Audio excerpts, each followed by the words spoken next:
Hello and welcome to my YouTube channel. आज हम लोग स्टार्ट करने जा रहे हैं करंट अफेयर्स का। 24 सितंबर 2022 का हम लोग हिंदी लैंग्वेज में करंट अफेयर्स को डिस्कस करेंगे। तो सबसे पहले हम लोग देखते हैं नेशनल करंट अफेयर्स, यानी कि जो राष्ट्रीय करंट अफेयर्स है इसके बारे में। तो सबसे पहले है जो एनसीसी है, NCC National Cadet Corps and UNEP means United Nations Environment Programme. तो एनसीसी है और यूएनईपी है, यह दोनों ने मिलकर एक सहमति पत्र पर क्या समझौते ज्ञापन पर यह हस्ताक्षर किया है। और यह जो मुद्दा है कि प्लास्टिक प्रदूषण से कैसे निपटा जाए और जो भी जलाशय है उसको निरंतर जो अलग अलग अभियानों से इसे स्वच्छ कैसे बनाया जाए, इसको लेकर जो समझौता ज्ञापन पर हस्ताक्षर किया गया है एनसीसी के द्वारा। यह भी एक संस्था है और यूएनईपी जो है यूनाइटेड नेशंस की एक संस्था है। इन दोनों के बीच एक समझौते ज्ञापन पर हस्ताक्षर किया गया है। और यह जो समझौता ज्ञापन पर हस्ताक्षर किया गया है यह डिफेंस मिनिस्ट्री के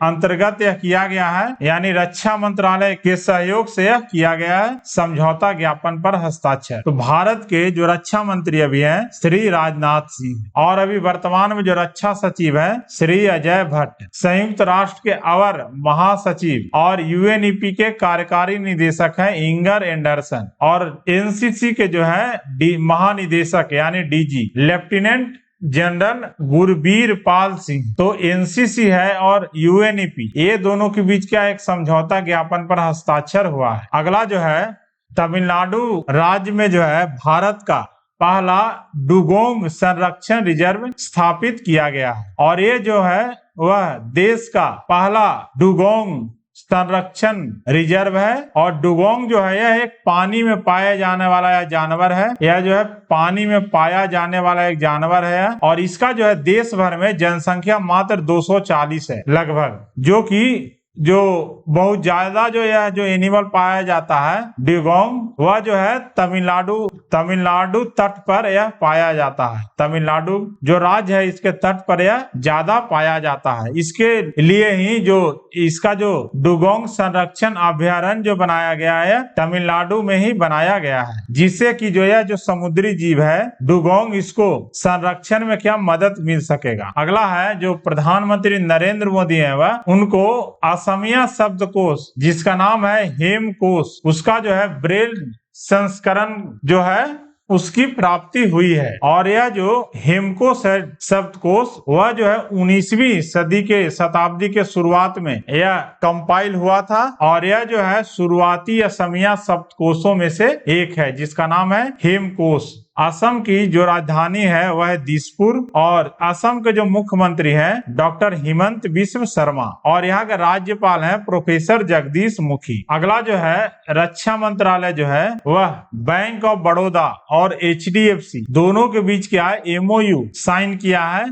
और यह एक जो है रक्षा मंत्रालय का एक नया पोर्टल लॉन्च किया गया जिसका नाम है स्पर्श। यह जो स्पर्श जो है इसमें क्या है जो जितने भी जो रक्षा मंत्रालय के पेंशनर्स हैं इसके लिए खासकर स्पर्श जो पोर्टल है इससे जोड़ा जाएगा, जितने भी रक्षा मंत्रालय के पेंशनर्स हैं उसको। तो इसी पेंशनर्स को स्पर्श से जोड़ने के लिए बैंक ऑफ बड़ौदा और एचडीएफसी से दोनों बैंकों से क्या एमओयू पर हस्ताक्षर किया गया है। और अभी जो लक्ष्य रखा गया है टोटल जो है 32 लाख पेंशनर्स है, जिसमें से इस महीने के अंत तक जो है 17 लाख पेंशनर्स को स्पर्श जो पोर्टल है इससे जोड़ने का लक्ष्य रखा गया है। और स्पर्श जो है पोर्टल वह सिर्फ रक्षा मंत्रालय के पेंशनर्स के लिए ही बनाया गया है। जो भारत के रक्षा मंत्री हैं वह है डॉक्टर राजनाथ सिंह और रक्षा सचिव जो है डॉक्टर अजय कुमार हैं और एचडीएफसी बैंक के जो अध्यक्ष हैं अतनु चक्रवर्ती और बैंक ऑफ बड़ौदा के जो अध्यक्ष है हसमुख अधिया। अगला जो है मैक्स लाइफ इंश्योरेंस, यह क्या एक इंश्योरेंस बेस्ड कंपनी है जो कि भारत के जो प्लेयर हैं रोहित शर्मा और उनकी जो पत्नी है रितिका सजदेह, इन दोनों को अपना ब्रांड एम्बेसडर बनाया है। जो मैक्स लाइफ इंश्योरेंस कंपनी है वह भारतीय क्रिकेटर रोहित शर्मा और उनकी पत्नी रितिका सजदेह को अपना ब्रांड एम्बेसडर बनाया है। मैक्स लाइफ इंश्योरेंस के एमडी और सीईओ हैं प्रशांत त्रिपाठी और मैक्स लाइफ इंश्योरेंस के हैं जो एस्टेब्लिशमेंट हुआ था, मतलब स्थापना जो हुआ था, यह 2001 में इसका स्थापना हुआ था। और मैक्स लाइफ इंश्योरेंस का जो मुख्यालय है यह है नई दिल्ली में। अगला जो है, रुपया जो है अभी सर्वकालिक निचले स्तर पर पहुंच गया है। तो $1 जो है वह लगभग 80 रुपया 79 पैसा लगभग यह पहुंच गया है। अगला जो है, जो हीरो मोटोकॉर्प जो कंपनी है वह HPCL मतलब है हिंदुस्तान पेट्रोलियम कॉर्पोरेशन लिमिटेड के साथ एक समझौता ज्ञापन किया है, जिसके तहत क्या होगा, जो EV चार्जिंग जो है, मतलब इलेक्ट्रॉनिक व्हीकल जो चार्जिंग स्टेशन है टू व्हीलर का, मेनली जो क्या है, जो EV चार्जिंग इंफ्रास्ट्रक्चर है, इसको स्थापित करने के लिए जो है दोनों कंपनियां जो मिलकर है इलेक्ट्रिक वाहनों के चार्जिंग स्टेशन इंफ्रास्ट्रक्चर बनाने में यह समझौता किया है। और मेनली यह जो एक इजी हो जाएगा, क्योंकि देश में जो है बहुत जगह हिंदुस्तान पेट्रोलियम कॉर्पोरेशन लिमिटेड यानी HPCL का भी पेट्रोल पंप है। तो यह जो है पेट्रोल पंप के, अपना जो पेट्रोल पंप है उसमें भी यह चार्जिंग स्टेशन को स्थापित कर सकता है। तो यह इजी ज्यादा हो जाएगा। इसके लिए ही जो है हीरो मोटोकॉर्प है वह HPCL के साथ समझौते ज्ञापन पर क्या हस्ताक्षर किया है, इलेक्ट्रॉनिक वाहनों के चार्जिंग इंफ्रास्ट्रक्चर को स्थापित करने के लिए। हीरो मोटोकॉर्प की स्थापना हुआ था 1984 में। इसके संस्थापक हैं ब्रिज मोहन लाल मुंजाल और इसका जो मुख्यालय है वह नई दिल्ली में स्थित है। और अभी जो वर्तमान में जो CEO है वह है पवन मुंजाल। अगला जो है, भारत के नॉर्थ ईस्ट से जो बिलोंग करते हैं एक तैराक है एल्विस अली। यह जो है नॉर्थ चैनल को पार करने वाले सबसे उम्रदराज भारतीय बने हैं। और यह पहले तैराक बने हैं उत्तरी पूर्व से जो बिलोंग करते हैं, जो कि नॉर्थ चैनल को पार किए हैं। यह जो नॉर्थ चैनल है दिख रहा है यहाँ, ये जो है यही नॉर्थ चैनल है। तो यह जो नॉर्थ चैनल है वह नॉर्दर्न मतलब उत्तरी आयरलैंड और स्कॉटलैंड इन दोनों के बीच स्थित है नॉर्थ चैनल। तो यह जो तैराक हैं एल्विस अली हजारिका, वह जो है नॉर्थ चैनल पार करने वाले नॉर्थ ईस्ट के पहले तैराक बन गए हैं और भारत के सबसे उम्रदराज यह तैराक हैं। यह जो नॉर्थ चैनल है वह उत्तर पूर्वी उत्तरी आयरलैंड और दक्षिण पश्चिमी स्कॉटलैंड के बीच जल डमरू मध्य है, इन दोनों के बीच स्थित है। तो मैप से क्लियर हो गया कि जो नॉर्थ चैनल कहाँ है। और यह जो नॉर्थ चैनल है वह नॉर्थ मतलब उत्तरी अटलांटिक ओशन जो है इसको आयरिश सी से जोड़ता है। अगला जो है, नॉर्थ सेना जो है भारतीय नौसेना, इसको 2 डाइविंग सपोर्ट वेसल्स मिला है आज और इसे लॉन्च किया गया है विशाखापत्तनम में आज। और यह जो दोनों है स्वदेशी निर्मित है और इसका जो नाम रखा गया है निस्टार और निपुण। यह जो दो है वह स्वदेशी डिजाइंड है सपोर्ट वेसल, जिसको कि नौसेना में इसे शामिल किया गया है। और इसका डिजाइन और निर्माण जो किया गया है वह है हिंदुस्तान शिपयार्ड लिमिटेड विशाखापत्तनम में। अगला हम लोग देखते हैं विज्ञान और प्रौद्योगिकी से रिलेटेड न्यूज। तो 26 सितंबर को जो है नासा का एक मिशन है डार्ट मिशन, जो कि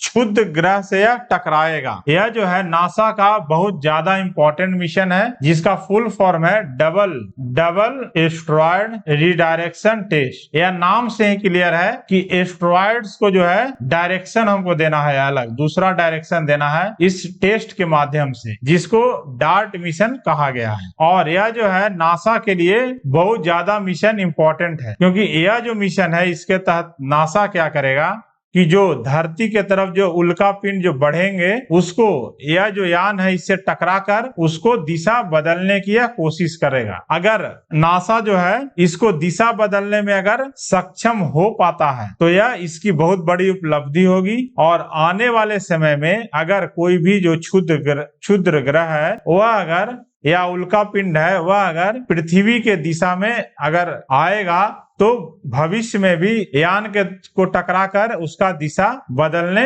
के लिए उपयोगी होगा। इसलिए यह मिशन जो है बहुत ज्यादा इंपॉर्टेंट है नासा के हिसाब से, और जितने भी दुनिया के वैज्ञानिक है उसके हिसाब से बहुत ज्यादा यह इंपॉर्टेंट मिशन है। नासा का जो मुख्यालय है वाशिंगटन DC और नासा के प्रशासक है वह है बिल नेल्सन। अब हम लोग देख लेते हैं जो कुछ अंतरिक्ष एजेंसियां हैं जो विश्व की, इसके बारे में हम लोग कुछ डिस्कस कर लेते हैं। तो पहला है नासा, यह जो है अमेरिका की स्पेस एजेंसी है। दूसरा है इसरो, यह क्या भारत की अंतरिक्ष एजेंसी है। तीसरा है जाक्सा JX, यह जो है जापान की अंतरिक्ष एजेंसी है। इसका जो फुल फॉर्म है वह Japan aerospace exploration agency, Japan aerospace exploration agency. तीसरा हम लोग देख लेते हैं रसिया का एक है रोसकॉसमॉस, यह जो है रसिया का है, रसिया यानी रूस का, यह जो है रूस की स्पेस एजेंसी है रोसकॉसमॉस। और एक यूरोपियन एजेंसी है यूरोपियन यूनियन की, यूरोपियन स्पेस एजेंसी, यह जो है यूरोपियन यूनियन की। इसके अलावा भी और स्पेस एजेंसी है,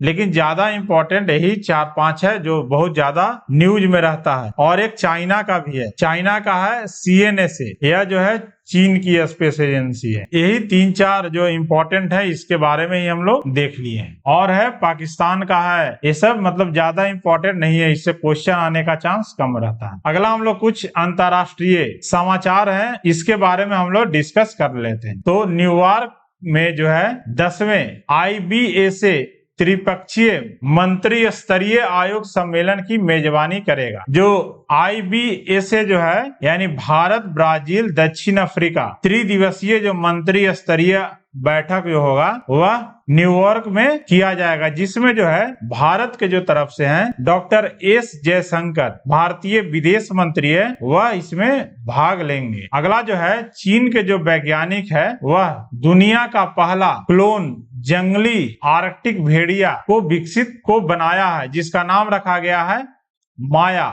यह जो है दुनिया का पहला क्लोन जंगली आर्कटिक भेड़िया है, जिसे कि आर्कटिक उल्फ को जो है व्हाइट उल्फ या पोलर उल्फ के नाम से भी जाना जाता है। और यह जो है कनाडा के जो क्वीन एलिजाबेथ द्वीप समूह के जो है हाई आर्कटिक टुंड्रा का यह मूल निवासी है, जिसे लगभग 100 दिन इसका हो चुका है यह भेड़िया का। और जो जीवित जीवों की जो क्लोनिंग की जो प्रक्रिया का उपयोग हुआ था पहली बार, वह 1996 में हुआ था, जिसे एक स्कॉटिश वैज्ञानिक जो है एक जानवर बनाने के लिए किया गया था। और जो पहली बार जो है क्लोन बनाया गया था वह एक डॉली नाम की एक भेड़ बनाई गई थी।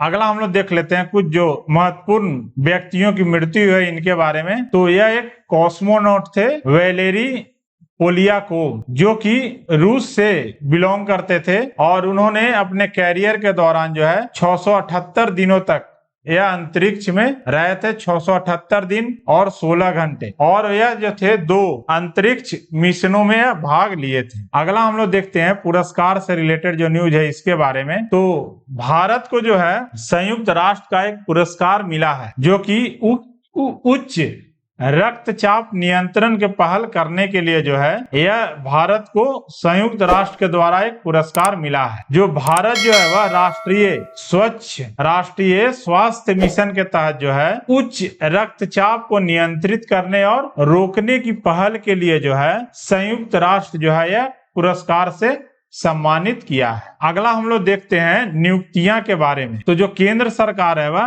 भारत लाल को राष्ट्रीय सुशासन केंद्र के नए महानिदेशक के रूप में चयन किया है। तो भरत लाल जो है उनको राष्ट्रीय सुशासन केंद्र का महानिदेशक इन्हें नियुक्त किया गया है। भरत लाल को राष्ट्रीय सुशासन केंद्र का महानिदेशक नियुक्त किया गया है। अगला हम लोग देखते हैं जो कुछ इंपॉर्टेंट जो दिन मनाए गए हैं इसके बारे में। तो अंतर्राष्ट्रीय सांकेतिक भाषा दिवस, यह जो है 23 सितंबर को यह मनाया जाता है हर साल। और यह जो दिन है काफी महत्वपूर्ण है, क्योंकि यह जो है सांकेतिक भाषा जो है वह जो लोग बोल नहीं सकते हैं या सुन नहीं सकते हैं, इन लोगों के द्वारा यह यूज किया जाता है सांकेतिक भाषा को। और यह जो लोग हैं वह बात करने के लिए अपने हाथ से और चेहरे के हाव भाव से ही यह बात कर पाते हैं। तो यह जो भाषा है सांकेतिक भाषा, यह काफी महत्वपूर्ण हो जाता है इन लोगों के लिए जो बोल नहीं सकते हैं, सुन नहीं सकते हैं, उन लोगों के लिए। तो